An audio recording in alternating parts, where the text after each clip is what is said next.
साथियों, आपको पुस्तक समस्याएं आज की समाधान कल के लेखक श्री राम शर्मा आचार्य क्रांति धर्मी युग साहित्य केड़े 11 पृष्ठ 10 तथ्यों को समझे, दृश्यों में न उलझे।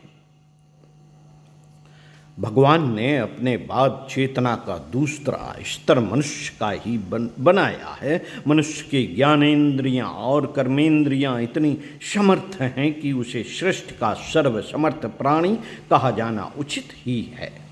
यह उसके काय कलेवर की विशेषता है। सचेतन अदृश्य सत्ता का यदि लेखा जोखा लिया जाए तो प्रतीत होगा कि न केवल भौतिक जगत पर वरन अदृश्य क्षेत्र के रूप में जाने जाने वाले सूक्ष्म जगत पर भी उसका असाधारण अधिकार है।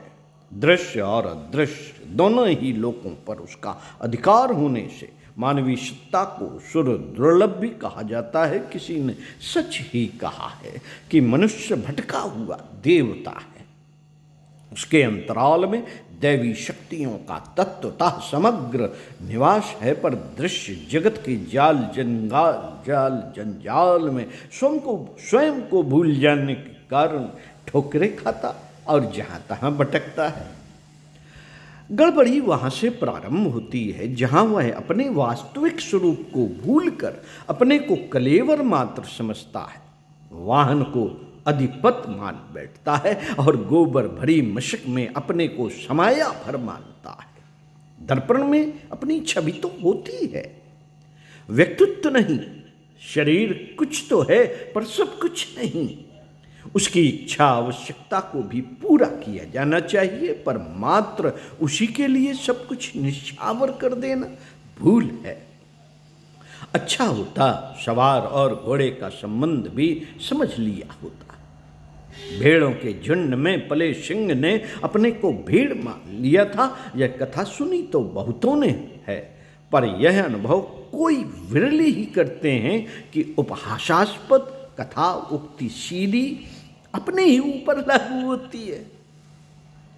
परमाणु मोटी दृष्टि से अत्यंत ही छोटा अदृश्य स्तर का प्रकृति का अत्यंत कनिष्ठ घटक मात्र मालूम पड़ता है।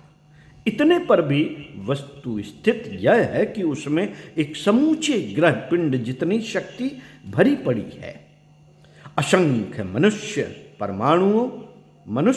असंख्य परमाणुओं, जीवाणुओं, रसायनों, विद्युत आवेशों का भंडार है। प्रायः 5.5 फुट ऊंचे 60 किलोग्राम औसत भार के इस काय कलेवर में संभवतः उतने ही गोलक हो सकते हैं जितने कि इस समूचे ब्रह्मांड में तारे, ग्रह, उपग्रह आदि हैं। इस समूची शक्ति का अनुमान लगाया और आकलन किया जाए तो उसे अकल्पनीय ही कहना होगा। एक औसत मनुष्य प्रायः उतना ही हो सकता है जितना कि समूचा ब्रह्मांड प्रकृति संपदा से भरा पड़ा है। ब्रह्मांड को महतो महीयान कहा गया है, पर पिंड को अणोरणीयान आदि। यदि आकार की न्यूनाधिकता पर ध्यान न दिया जाए तो मानवीय सत्ता भी परमात्म सत्ता के समतुल्य जा पहुंचती है। भगवान को जितने भी प्रमुख अवतार लेने पड़े हैं वे सभी मनुष्य आकृत में ही हुए हैं। स्वर्गीय देवता अपनी जगह विराजमान तो हो सकते हैं, पर धरती पर देवताओं की भी कभी कमी नहीं रही। महामानवों के रूप में उनके अस्तित्व का परिचय समय समय पर मिलता रहा। मनुष्य ही देव के स्वरूप में सृजन और दैत्य के रूप में ध्वंस के ऐसे कृत्य दिखाते रहे हैं जिनकी विशालता और विभीषिका पर ध्यान देते ही दांतों तले उंगली दबानी पड़ती है। क्षुद्रता का प्रतिनिधित्व करते हुए उन्हें इसी कारण देखा जाता है कि वह अपना वास्तविक स्वरूप भूल जाता है। यदि मनुष्य आत्मबोध प्राप्त कर ले और समझ ले कि मैं कौन हूं, क्या हूं और क्या कर सकता हूं, तो समझना चाहिए कि उसे क्षुद्र से महान, नर से नारायण, पुरुष से पुरुषोत्तम बनने से कोई नहीं रोक सकता। आंखों पर जिस रंग का चश्मा लगा लिया जाए, समस्त संसार उसी रंग का दिख पड़ता है। संसार के दृश्य कैसे ही क्यों ना हो, पर यदि अपनी आंख की पुतली काम करना बंद कर दे तो फिर सर्वत्र अंधकार ही दिख पड़ेगा। कान बहरे हो जाएं तो कहीं किसी शब्द का अस्तित्व न रहेगा।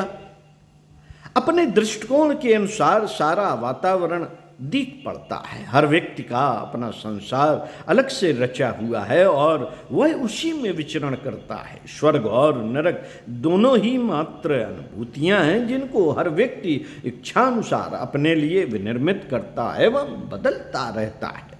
यह संसार जड़ पदार्थों का बना है। उसमें भले बुरे जैसा कहीं कुछ नहीं। जड़ पदार्थों का अपना स्वरूप भर है। उनके सुख और दुख की अनुभूति तो मनुष्य की खुद की गढ़ी हुई है। पाप पुण्य पदार्थ तो कैसे करेंगे? पाप पुण्य पदार्थ तो कैसे करेंगे? उनका सदुपयोग दुरुपयोग ही पाप पुण्य की अनुभूति गढ़ते हैं। इंजन कितना ही समर्थ या कीमती क्यों ना हो, उसे चलाने की क्षमता तो सजीव मनुष्य में ही होती है।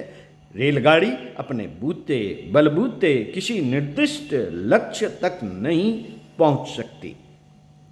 संसार भर का वातावरण जड़ पदार्थों से विनिर्मित होने के कारण अपने बलबूते कुछ भला बुरा नहीं कर सकता।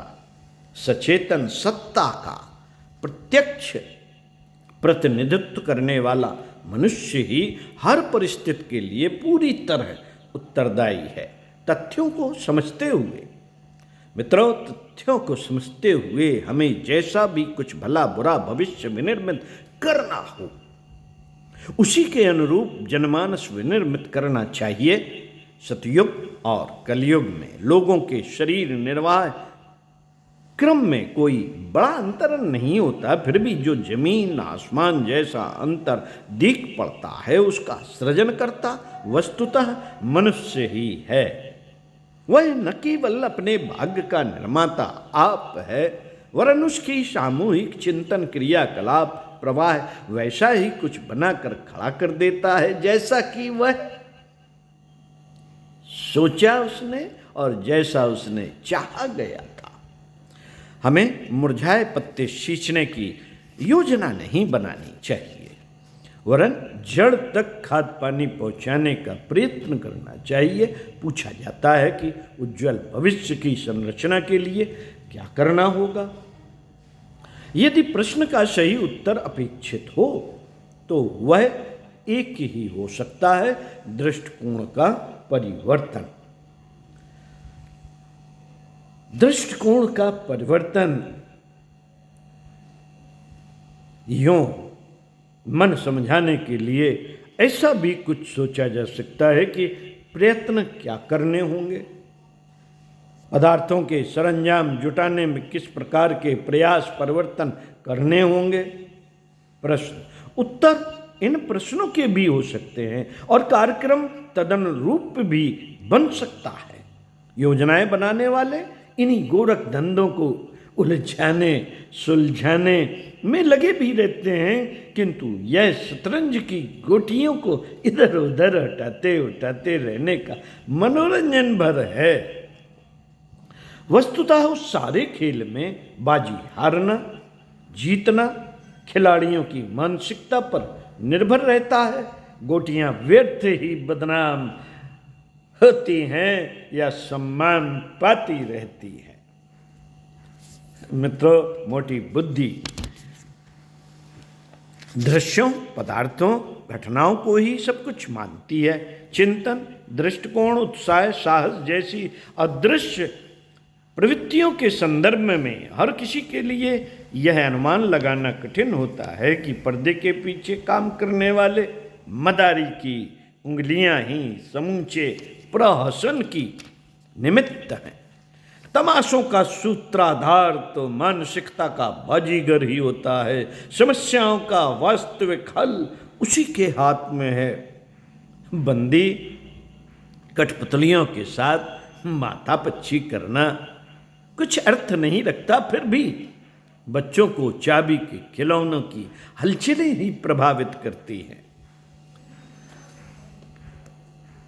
उन्हें यह कहाँ पता होता है, उन्हें यह कहाँ पता होता है कि उसके भीतर जमे हुए पुर्जे ही यह चित्र विचित्र हलचल करते हैं।